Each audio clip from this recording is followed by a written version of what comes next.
আমার নাম পবন সিংহ। আমি অনলাইনে ডাক্তারবাবুর যখন ঠিকানা পাই তখন ডাক্তারবাবুকে এসেছিলাম। আমি 2020 সালে অপারেশন হয়েছিলাম হাইড্রোসিল। আর আমার টেস্টিসে তখন যন্ত্রণা হতো, বাঁদিকে একটা পেন হতো অপারেশনের পরে। আর তারপরে আগে অনেক ডাক্তারকে দেখিয়েছি, কিন্তু ডাক্তারের কাছে কোনো সুরাহা পাইনি। আমাকে ডাক্তার ছেড়ে দিয়েছিল। তবে যখন এই ডাক্তারের কাছে আমি এলাম, তোমার কাছে আমি সব বললাম। উনি আমাকে ওষুধ দিয়েছিল 2 মাসের ওষুধ খাওয়ার পরে আমার একটা সিস্ট ছিল ডান দিকে। তো সেই সিস্টটা এখন আর নেই। রিপোর্ট করেছি বলে ডাক্তার বললো যে রিপোর্ট করাতে, আমি গেলে রিপোর্ট করেছি 1 সপ্তাহ আগে, কিন্তু সেই রিপোর্টে আর সিস্ট দেখা যায়। আচ্ছা, তো পেনটা আমার আগে থেকে একদম অনেক কম হয়ে গেছে, এবং খুব সামান্য পেন আছে। ডাক্তারবাবু বললেন যে ওটা অপারেশন হয়েছিল, সেখানে জল চলেছিল, হতে পারে। কবার এসেছিলেন এখানে? এখানে আমি প্রথমবার একবার এসেছিলাম, এটা সেকেন্ডবার এখানে আসছি। ঠিক আছে, থ্যাংক ইউ। আচ্ছা, কেসটা জুনিয়রদের শেখার জন্য আমি দেখাচ্ছি। প্রথমত 2টো রিপোর্ট পাশাপাশি দেখাই।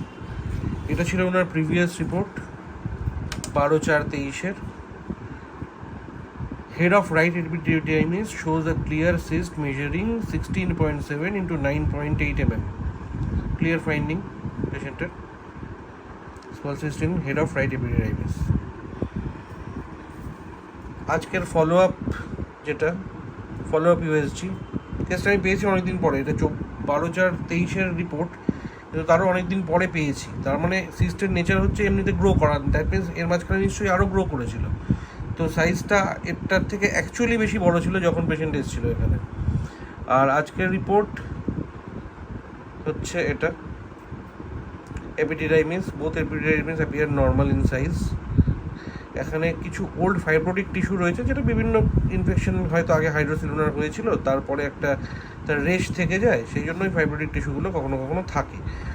কিন্তু মেনলি যে বড় সিস্টটা, সেটা পুরোপুরি নির্মূল হয়ে গেছে একবারের ওষুধে। এবার ওষুধ কি দিয়েছিলাম, কেন দিয়েছিলাম সেটা বোঝাই।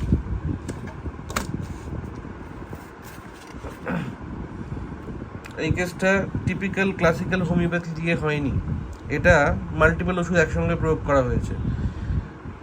তার কারণ রয়েছে, বিকজ সাইকোটিক মায়াজমের একটা প্রিডমিনেন্স, তার জন্য অ্যান্টিসাইকোটিক মেডিসিন প্লাস স্পেসিফিক কিছু মেডিসিন, যেগুলো এই এপিডিডাইমাল সিস্ট বা হাইড্রোসিলের উপর কাজ করে থাকে, বা ক্রোটামের উপর তাদের অ্যাফিনিটি। তো কী কী দেওয়া হয়েছিল, সিমটম কী কী ছিল? প্রথমত রাইট সাইডেড কমপ্লেন, মেনলি সিস্টটা রাইট সাইডেড ছিল।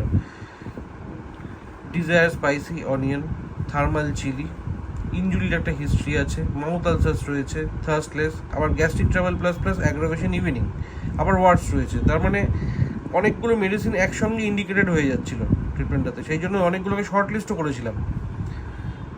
শর্ট লিস্ট করে তার মধ্যে থেকে সিলেক্ট করেছিলাম থার্মালের বেসিসে চিলিতে অ্যান্টিসাইকোটিক থুজা, আর এই গ্যাস্ট্রিক ট্রাভেলগুলোর উপর লাইকোপোডিয়াম 1M, থুজা 1M। হ্যাঁ, একসাথে দেওয়া যায়, যারা বলে দেওয়া যায় না, এই কেসটা তাদের আরও চোখ খুলে দেবে, দেওয়া ডেফিনেটলি যায়। তো সপ্তাহে একটা ছিল মঙ্গলবার, একটা ছিল শুক্রবার। এছাড়া স্পেসিফিক ছিল রডোডেন্ড্রন, পালসেটিলা, কোনিয়াম। তো এইগুলো একসঙ্গে দেওয়ার ফলে, আর একটা ছিল অ্যাগেভ, যেটা ছিল সেটাকে আমি পরবর্তীকালের জন্য শর্টলিস্ট করেছিলাম। ছোটো মেডিসিন, কিন্তু অ্যাফিনিটি রয়েছে স্কোটামের ওপরে। তো পরবর্তীকালে শর্টলিস্ট করেছিলাম, যদি কাজ না করে দেবো সেই হিসেবে। বাট দেখা যাচ্ছে একবারের ওষুধেই পুরোপুরি এটা সেরে গেছে। 2 মাসের ওষুধ ছিল, 2 মাস পরে ফলো আপ উনি ইউএসজি করেছেন, এখন আর কিছুই নেই।